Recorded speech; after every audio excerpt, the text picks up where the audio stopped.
మీ పిల్లలు maths science లో dull గా ఉన్నారా? 100% మార్క్స్ కావాలంటే ఆన్లైన్ ట్యూషన్ ట్యుటోరిక్స్ లో జాయిన్ అవ్వండి. విశాఖ రైల్వే జోన్ కి సంబంధించి కేంద్ర ప్రభుత్వం ఒక కీలకమైన నిర్ణయం తీసుకుంది.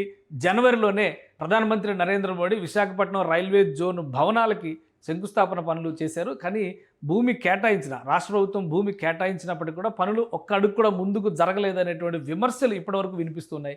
ఈ విమర్శలన్నిటికీ కూడా సమాధానం చెప్పేటువంటి నిర్ణయం కేంద్ర ప్రభుత్వం తీసుకుంది. ముఖ్యంగా రైల్వే శాఖ విశాఖలో కొత్తగా ఏర్పాటు అవుతున్నటువంటి సౌత్ కోస్ట్ రైల్వే జోన్కి సంబంధించి జీఎం నియామకాన్ని క్లియర్ చేసింది కేంద్ర రైల్వే శాఖ.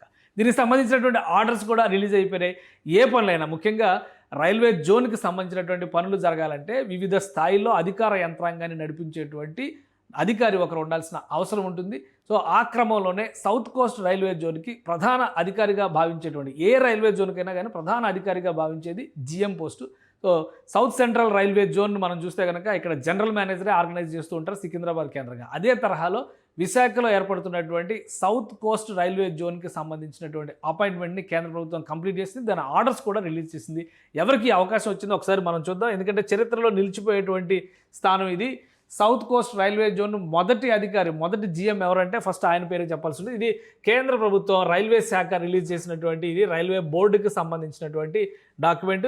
The president is pleased to approve the appointment of Shri Sandeep Mathur HAG IRSSE presently working as PED signal modernisation railway board. So railway బోర్డులో సిగ్నల్ మోడర్నైజేషన్ వింగ్కి నేతృత్వం వహిస్తున్నటువంటి సందీప్ మాథుర్ గారిని అపాయింట్ చేసింది కేంద్ర ప్రభుత్వం. దీనికి కేంద్ర ప్రభుత్వం means railway board chairman approval ఇచ్చేశారు. అంటే అపాయింట్మెంట్ జరిగినట్టుగానే భావించాలి. General manager south coast railway by transferring and utilising the vacant post of director general అలానే Vadodara sanction for which is being issued separately. So ఈ రెండు రకాల బాధ్యతలు ఆయనకు అప్పగించారు. The dates which Shri Sandeep Mathur assumes charge may be advised. So అది కూడా clearance ఇచ్చేసారు. అంటే ఛార్జ్ తీసుకోవడానికి కావాల్సినటువంటి డేట్స్ కూడా అడ్వైజ్ చేయబోతున్నారు. సో ఇది joint secretary railway board release చేసినటువంటి లెటర్, ఇది ఆర్డర్ కాపీ ఇది. సో ఈ ఆర్డర్ ప్రకారం రైల్వే జోన్ బాధ్యతల్ని సందీప్ మాథుర్ తీసుకునేటువంటి ఛాన్సెస్ ఉన్నాయి. ఆయన ఎంత వేగంగా కుదిరితే అంత వేగంగా ఈ ఛాన్సెస్ తీసుకుంటారు. అలానే ఎవరెవరికి ఈ కరస్పాండెన్స్ని ఇన్ఫామ్ చేయాలో వాళ్ళందరికీ కూడా ఇంటిమేట్ చేస్తూ ఇక్కడ కాపీ టు ఆల్ పెట్టేశారు.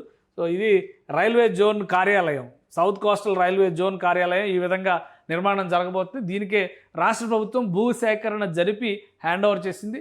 ప్రధానమంత్రి నరేంద్ర మోడీ జనవరి 8వ తేదీన విశాఖలో పెద్ద ఎత్తున 2,08,000 కోట్ల రూపాయల పనులకి సంబంధించినటువంటి శంకుస్థాపనలు ప్రారంభోత్సవాలు చేశారు. ఆ క్రమంలోనే రైల్వే జోన్ కూడా భూమి పూజ కార్యక్రమాన్ని చేశారు. సో ఇప్పుడు ఈ పనులన్నీ కూడా మరింత వేగంగా ముందుకు వెళ్ళడానికి అవకాశం ఉంటుంది.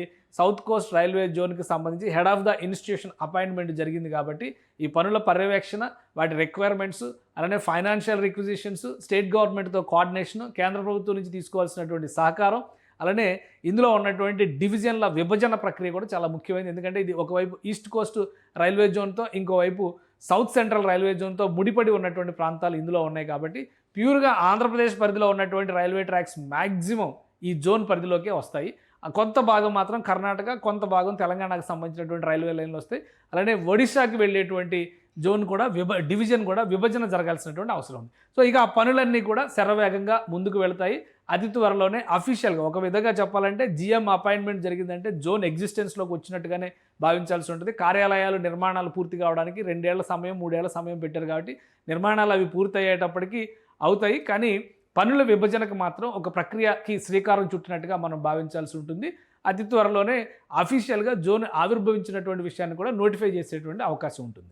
సుమన్ టీవీలో మీ పర్సనల్ అండ్ బిజినెస్ ప్రమోషన్స్ కోసం కింది నెంబర్కి కాంటాక్ట్ చేయండి.